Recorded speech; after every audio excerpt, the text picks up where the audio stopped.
যার নাই ঠাসার জ্ঞান তার আবার মাথার জ্ঞান। আই লাভ ইউ মানে বুঝবা না। তুমি আমার জিএফএক্ট আই লাভ ইউ মেসেজ দিছো কে?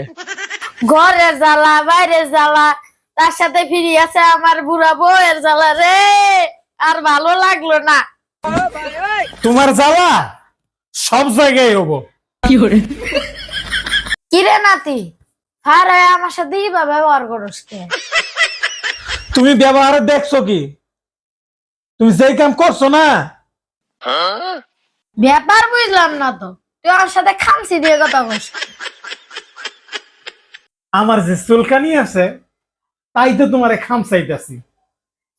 তুমি এই কামটা বুড়ো বয়সে করলে কিভাবে কোসেন? ভালোর তো কাল নাই, জীবনে ভালো করলাম যার, শত্রু এলাম তার। কার জীবনে করলা ভালা জানি না, কিন্তু আমি তবে ঘরে একটা পাকা বউ থুয়ে এই কামটা করলা কিভাবে কত একটু শুনি। আমার মাথায় ধরে না তো। যার নাই ঠাসার জ্ঞান তার আবার মাথার জ্ঞান। কই আমি তো শুধু দুইজনের সাথেই করি না, মানে ব্যায়াম করি। বুড়া হয়ে গেছো, এক ঠ্যাং কবরে গেছে, তাও তো তোমার গিয়ার কমে নাই। সন্ন্যাসী বুড়ে গরমে শুয়ে থাকতে থাকতে মনে হয় পিচ্চলত হয়ে যাবো গা। এ দেখতো তোর দাদি আবার ভেবরাতেছে গে। ভেড়াজে সিলাবই তো। আগে কও তুমি আমার জিএফএক্ট আই লাভ ইউ মেসেজ দিছো কে? জিএফ মানে কি আর আই লাভ ইউ মানে কি রে নাতি? এখন জিএফ মানে বুঝবা না, আই লাভ ইউ মানে বুঝবা না। হ দাদি, তুমি বুড়ে পাড়াটা কিছু একটা কও।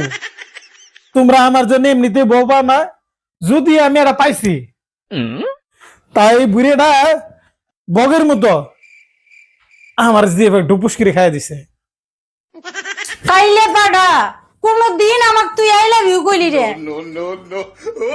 সেরি দেখলে তোমার নাল পরে, হ্যাঁ সেরি দেখলে তোমার নাল পরে।